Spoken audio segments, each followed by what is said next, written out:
bavandimwe mbahaye ikaze nanone muri wa mwanya mwiza wa mwanya duhuriramo twiga ibyanditswe byera mu ishuri ryo ku isabato. Mboneyeho kandi no kubasuhuza mbifuriza ubuntu n'amahoro bituruka ku mwami wacu Yesu Kristo. Twibukiranye ko dufite insanganyamatsiko muri iki gihembwe ivuga ngo kunga ubumwe ku ijuru n'isi, Kristo mu Bafilipi n'Abakolosayi. Twibukiranye ko turi mu Bakolosayi tugeze ku cyigisho cya 10 gifite umutwe uvuga ngo kuzurira muri Kristo. Twabonye ko nta handi twakuzura muri Kristo. Muri Kristo tubona ko ari we umutwe w'itorero. Twabonye kandi ko kumenya Yesu Kristo tukamenya n'ibye, ariko kumenya Imana Data wa twese, kuko twasanze ko ibyaremwe byose niwe wabiremye, nta na kimwe kitaremwe nawe, kandi yariho mbere na mbere yahozeho. Dusanga ro kandi tugomba gushorera imizi muri Kristo Yesu, kubera ko niyo rutare rutanyeganyega. Twasanze kandi ko umwami ari watubambiwe ku musaraba, noneho rero akaduha ubugingo bw'iteka. Twabonye ko ubu ngubu turi hamwe nawe mu bwami bwo mu ijuru mu buryo bw'umwuka, nkuko twabonye Abisirayeli barushye imyaka myinshi bari mu butayu ndetse bava no muri Egiputa, ariko bari i Kanani mu buryo bw'umwuka, kubera ko bari barasezeraniwe igihugu cy'i Kanani. Natwe rero twasezeraniwe igihugu cyo mu ijuru. Muri make Kristo mwiza azatugezayo, kubera ko turi hamwe nawe mu buryo bw'umwuka. Uwo Kristo twabonye imihango myinshi yasuraga ukuzaza ndetse no gupfa kwe, twarayibonye. Twabonye noneho kandi ko imyinshi yirangirije ku musaraba, kandi twabonye noneho rero ko hariho n'amategeko y'Imana 10. Ayo mategeko twabonye ko atandukanye n'amategeko y'imihango. Twabonye ko abayobozi b'Abayuda cyangwa Abafarisayo bategekaga ubwo n'abitorero cyangwa n'abandi bantu babajemo bose kubahiriza y'amategeko y'imihango, arimo gukebwa, arimo n'iminsi mikuru ndetse n'amasabato. Ni byinshi twabonye, nk'uko turaza kongera kwibona wenda mu buryo burambuye. Uro turi ku ngingo iheruka, ingingo ivuga ngo amategeko y'abantu. Hari amategeko y'Imana 10, ariko noneho hari n'amategeko y'abantu. Aya mategeko twabonye aho atandukaniye ni hehe? Amategeko 10 y'Imana yatanzwe n'Imana iyandikisha urutoki rwayo ku bisate 2 by'amabuye. Noneho rero iyaha Mose ayo mategeko yabaga mu isanduku y'isezerano, ariko noneho aya mategeko yandiyo ngo yabaga mu gitabo cy'amategeko. Noneho rero cyabaga kirambitse iruhande rw'isanduku y'isezerano. Niyo mategeko rero yarangiriye ku musaraba, amategeko 10, ariko twasanze ko akiriho. Tugiye kureba rero amwe muri ayo mategeko y'abantu bubahizaga kiriya gihe bigatuma badashobora kubahiriza amategeko y'Imana. Turebe mbese n'uyu munsi wa none dushobora kuba dufite amategeko y'abantu cyangwa amategeko y'imigenzo twubahiriza agatuma dushobora kubahiriza amategeko y'Imana. Twibuke ko amategeko y'imihango arimo no kureba, nk'uko Yesu yavuze, kureba ibiri inyuma ariko ntiturebe ibiri imbere, tugatunganya ibigaragarira amaso y'abantu gusa, ariko iby'imbere mu mutima twaraboze. Aho Pawulo yibukije Abafilipi ko bakura imirimo mibi, ko bakura imirimo y'umwijima, imirimo mibi yari mu mitima yabo, noneho ngo bakarari ku mwuka wera akabashyiramo umutima wari muri Kristo Yesu. Twasanze mu Bafilipi igice cya 2 umurongo wa 5 kugeza ku wa 8. Reka mbere kugira ngo dukomeze iki cyigisho tubanze dusenge. Data uri mu ijuru, Mana ishobora byose kandi isumba byose, twongeye gushima none Nyagasani Mwami ko wakomeje kubana natwe dutangira iki cyumweru kugeza igihe tugiye kukirangiriza. Nyagasani Mwami, twabonye ko amategeko yawe Data mwiza adakorwaho. Tubona ko ayo mategeko ariyo ndorerwamo, tubona ko ayo mategeko ariyo twereka icyiza ndetse n'ikibi. Twabonye kandi ko ayo mategeko ariyo aducira urubanza. Nuko Data twese ubane natwe rero, komeza twigishe n'ibisigaye turagize ikicisho dusobanukiwe, kandi kiruta byose Data wera twitegure kuzabona na Kristo ubwo agiye kuza. Ngaho gushyize imbere aho tugiye kubana bose muri iki cyigisho, ubarinde, ubaha amahoro, kandi biduhere ubuntu mu izina rya Yesu, amen. Tutangirane n'isomo riboneka mu Bakolosayi igice cya 2 umurongo wa 20 turageza ku 23, turebe icyo ritubwira. Uko rero niba mwarapfanye na Kristo mukaba mwarapfuye ku migenzereze ya mbere y'iby'isi, ni iki gituma mwemera kuyoboka amategeko y'imihango nk'aho mukiri ab'isi, ngo ntugafateho, ntugasogongereho, ntugakoreho, kandi ibyo byose biba biheze iyo biriwe, mugakurikiza amategeko n'inyigisho by'abantu. Ni koko ibyo bisa n'aho ari iby'ubwenge kugira ngo abantu bihimbire uburyo bwo gusenga, bigira nk'abicisha bugufi, bigomwa iby'umubiri, nyamara nta mumaro bigira na hato wo kurwanya irari ry'umubiri. Pawulo arihanangiriza Abakolosayi nk'uko natwe uyu munsi wa none atwihanangiriza gukomera kuri ya mirimo itegetswe n'amategeko, kuri ya mihango, kuri ya mategeko y'imihango gusa, tukareba iby'imbere ngo ntugakoreho, ntukagire gute.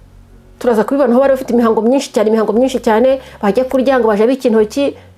Yego gukaraba ntabwo ari bibi, ariko ntabwo ari gukaraba ni ukujabika intoki. Ni byinshi turaza kubibona, ariko noneho Paul arababwira ngo ibyo byose ngo ni imihango bagira, ngo ntugafateho, ngo ntugasogongereho, ngo ntugakoreho. Kandi noneho aravuga ngo iyo bivuye inyuma bikajya imbere, ntabwo biba byanduye nk'ibivuye mu mutima bikajya hehe, bikaza inyuma. Muri make ashaka kuvuga ko tugomba kubanza twatunganya imitima yacu. Noneho rero niba Kristo ari mu mutima wanjye, niba Kristo ari mu mutima wawe, Kristo azi kubahiriza amategeko, azashobora kubibahiriza. Noneho rero n'iby'inyuma bizaba byiza kubera ko ni Kristo uzaba abikora. Rero nta mpamvu yo kugira ngo turwane n'iby'inyuma, baragira ngo iki, baratubona barabigenza gute. Oya, ahubwo tubanze turwane n'iby'imbere, iby'inyuma bizikora kubera ko tuzaba dufite Kristo uturimo, Kristo ariyo twashinzeho imizi nk'uko twabibonye. Ngo ni koko ibyo bisa n'aho ari iby'ubwenge ngo kugira ngo abantu bihimbire uburyo bwo gusenga, kandi ntabwo twagombye kwihimbira uburyo bwo gusenga, twagombye gusenga mu kuri no mu mwuka, dusenga twumva ko turi gusaba Imana Data twese, tukabisaba mu izina rya Yesu. Kandi noneho Yesu gusaba mu izina rye tumufite aturimo, kuko we ntabwo aryarya. Ngo kugira ngo babone uburyo bwo gusenga, bigira nk'abicisha bugufi, bigomwe iby'umubiri. Ngo nyamara nta mumaro bigira na hato wo kurwanya irari ry'umubiri, kuko n'ubundi ni iby'umubiri. Iby'umubiri ntabwo byarwanya ibindi by'umubiri, ntabwo umubiri wakwirwanya. Iby'umubiri byarwanya iby'umwuka, iby'umwuka bikarwanya iby'umubiri, ariko ntabwo iby'umwuka byakwirwanya, n'iby'umubiri ntabwo byakwirwanya. Muri iki cyigisho rero turabona ko tutagomba kuremererwa n'amategeko y'imihango, oya, kuko ngo ashushanya gusa ukuri kw'impamo twishimira muri iki gihe binyuze muri Kristo. Nta kindi rero dushaka. Niba Kristo yararangije, reka none twemere twibere muri we, ahubwo ahasigaye atubashije kubahiriza ari amategeko yandi yasigaye uko ari 10. Ni ukuvuga rero ko nubwo ayo mategeko ayo ngayo yarangiye, nubwo yari yaratanzwe n'Imana, yamaze gukoreshwa icyo yari yaragenewe, ubu ntabwo gikenewe ni hano, ni mu mutima.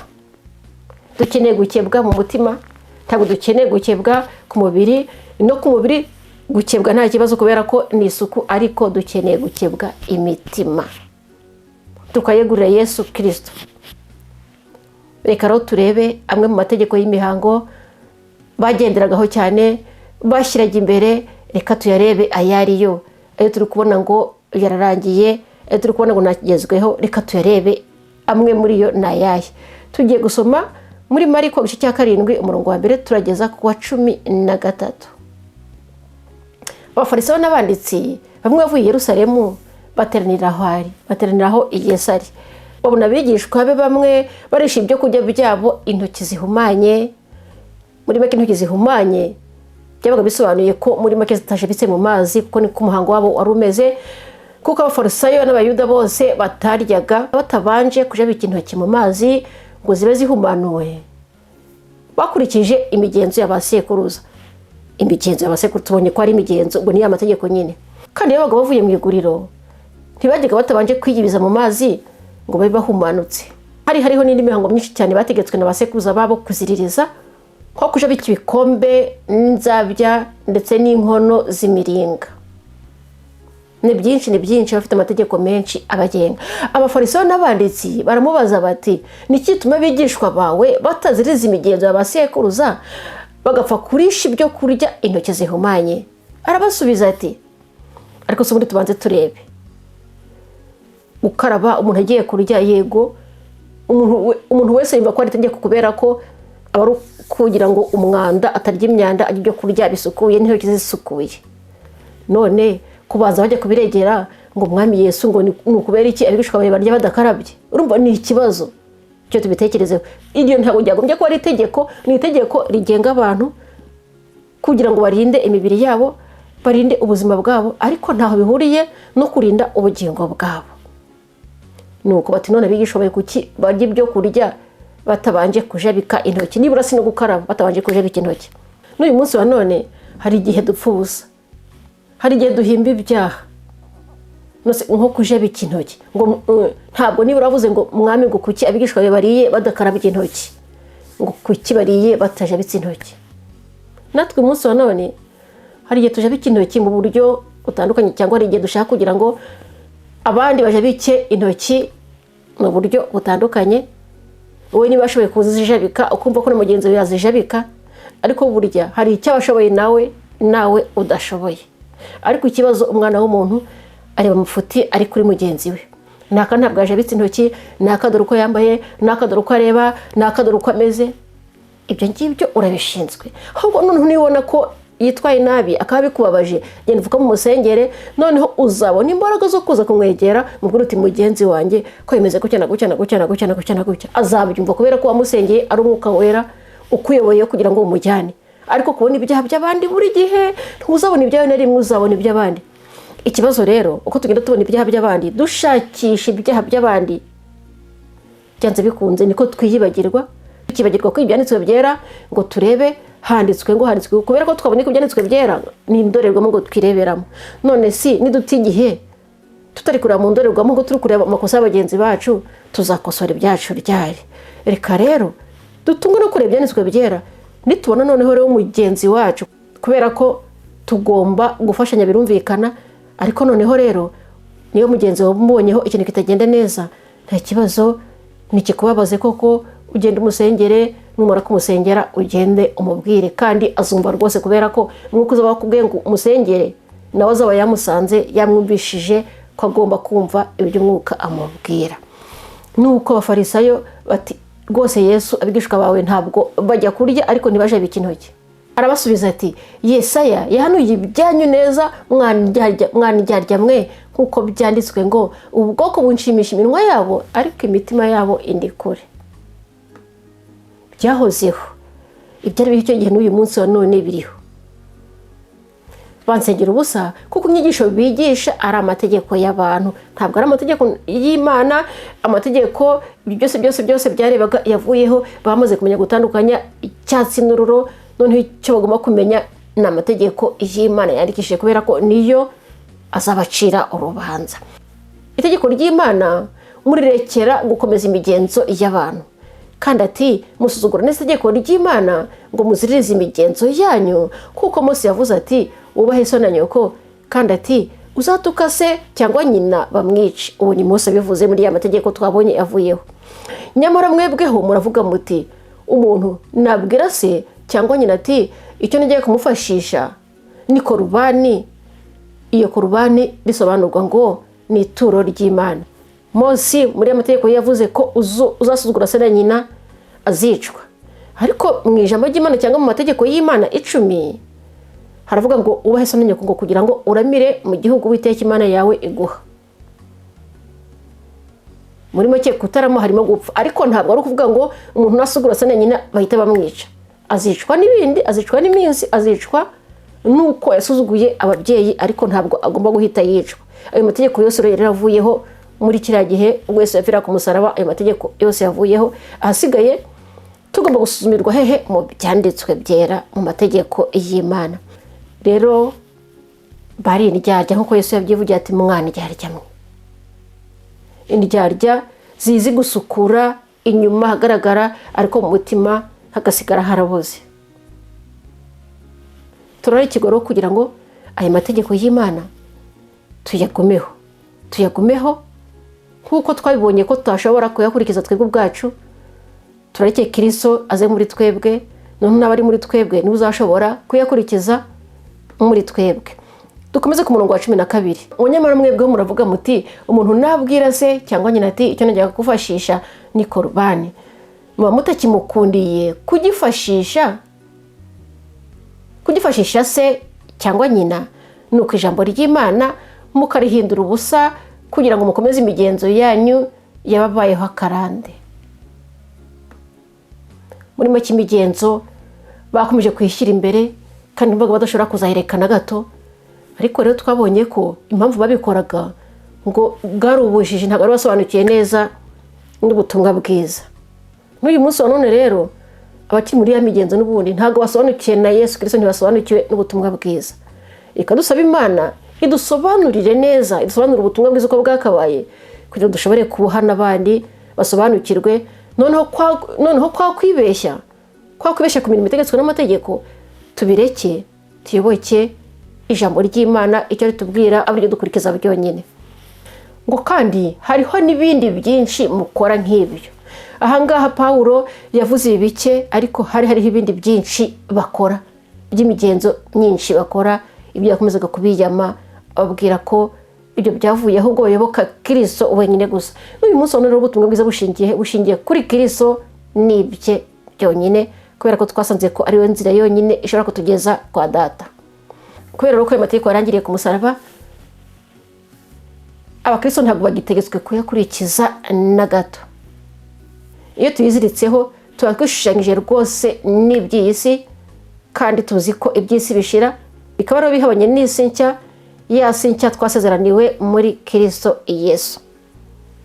Hejuru y'ibyo byose rero dutegereje ijuru rishya n'isi nshya, nk'uko byanditswe mu rwa 2 rwa Petero mu gice cya 3 ku murongo wa 13. Ibyo gukiranuka bizabamo bitari kuvugurwa ku isi nshya, ahubwo hazabamo iby'amaso atigeze kureba, habemo iby'amatwi atigeze kumva.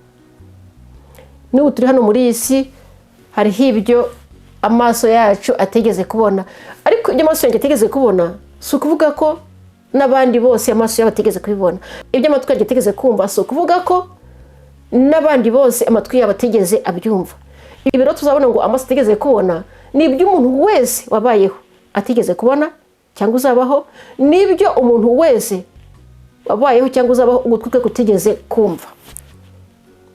Muri make niba hari byiza wumva wifuza ukavuga uti uwampa nibura nkagera kuri urugero rwose, ntacyo nazongera gusaba Imana.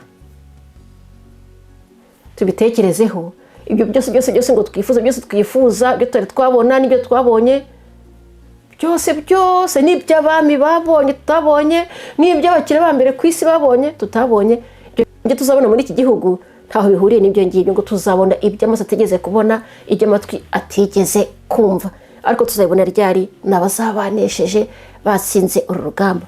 Ariko kandi twibuke ko dufite uturwanira, ni Yesu Kristo turwanira, kandi ni umurwanyi w'umuneshi.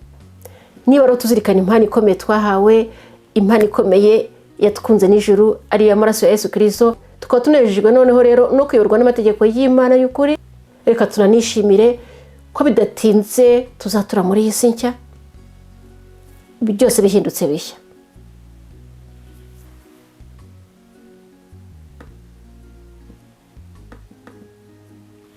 Byose bihindutse bishya nibyo mbifuriza mwese. Reka rero turebe amagambo umuja w'Imana Ellen White yanditse aboneka mu gitabo cyitwa Ibyakozwe n'Intumwa ku rupapuro rwa 293. Ni amagambo dukwiriye kuzirikana, guhora twiga kandi tukanazirikana, adufasha gusobanukirwa neza n'aya mategeko. Abantu bagerageza gusenya kwizera ibyanditswe bakoresha imigenzo n'ubwenge bwa kimuntu. Bityo no muri iki gihe umwanzi wo gukiranuka ashakisha uko ayobora abantu mu nzira zabuzanyijwe, akoresha ibitekerezo binyuze amatwi byo guhina ko mu rwego rwo hejuru, agakoresha imyizerere y'uko ibiriho byakomotse kwihindagurika, imyizerere y'uko imyuka y'abapfuye ivugana n'abazima, n'ibindi byinshi. Kuri bo rero Bibiliya ni nk'itara ririmo amavuta, bitewe n'uko berekeje ibitekerezo byabo mu miyoboro yo kwizera, kurangwa no gukekeranya, gutera gusobanukirwa nabi ndetse n'urujijo. Umurimo wo gusobanura ufite aho ubogamiye, gutandukanyamo imigabane, gukekeranya cyangwa gufinda, no kongera kuremarema ibintu mu bwenge ni ugusenya kwizera Bibiliya yahishuwe n'Imana.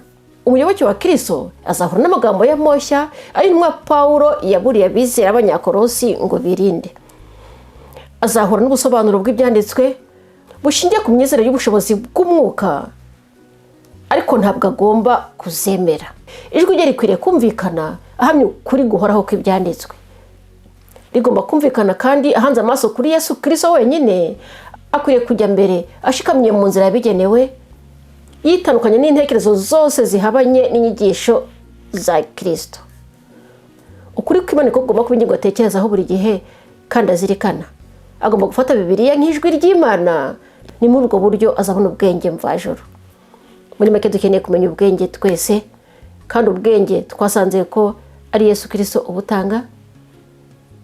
Nahanjye nawe rero kugira ngo tumwihambireho, kandi noneho rero yavuze ko uzamushakana umwete azamubona. Reka tumushakane umwete, kandi ni ukuri birashoboka kubera ko yaduhaye Umwuka Wera, niwe uzabidufasha. Mutwe ntabwo twabyishoboza, ariko azadufasha mu bishoboka byose. Nitumushaka tuzamubona. Niba rero twaruzuriye muri we, cya gihe ibyaturebwa byose byari birangiye, ya mihango twabonye ngo yaturebwa byose yibambye ku musaraba w'isoni, reka runaka twemere twuzurire muri we, dushinge imizi muri we, atubere byose, atubashe ibyo tuzashobora kwibashisha. Ikiruta byose naramuka turimo bya bindi bidukomerera byose, ni ukuri bizoroha. Reka dusabe Imana rero kugira ngo itubashishe kugira ngo twegere Kristo, aburi twigishiriza kandi atuye bugufi muri byose. Data wera, Mwami ushobora byose kandi murengezi w'ubugingo bwacu, nanone kandi muri kano kandi duciye bugufi tugushimira ibyo wabonye natwe Data mwiza mu ntege nke zacu, intege nke z'umubiri n'iz'iby'umwuka. Data wera, ariko komeza kubana natwe Data mwiza muri uku kwigisha ijambo ryawe. Data mwiza, nk'abana b'abantu ntabwo biba bitworoheye, ariko Data iyo hari byose biroroha. Pawulo yavuze ko yashobozwa byose na Kristo wamuhaga imbaraga. Natwe Data imbaraga wahaga Pawulo akagira ibyo yashoboye byose Data wera, tubibuka ko ajya kurangiza urugendo yavuze ati njye maze kumera nk'ibisukwa ku gicaniro. Muri make yaramaze kwitegura, azi neza ko abikikamba ry'ubugingo naho yapfa yizeye akazabona Yesu Kristo. Data natwe turakwingiza rero kugira ngo utubashe gushobora Data mwiza iyo tutashobora kwishoboza, tubishobore Data wera, utubere byose nk'ukuri byose, kandi Data mwiza utubashe kuba mutabaza murika kugira ngo ugiye kuzagaruka tukakubona, tuzazana iminyago myinshi tuzatwara kubwiye. Data tubashe kwitegura, kwiteguza n'abandi, kandi Data mwiza duhura n'ibigeragezo byinshi muri ubuzima bituremereza, ariko ndakwinginze uturinde guhanga amaso ibyo bibazo byose Data wera, uduhe guhanga amaso Kristo wenyine gusa, kubera ko uzadutsindira byose. Ngaho n'amahoro utangire ubuntu bibana buri muntu wese ugukeneye, tubigusabye mu izina rya Yesu, amen.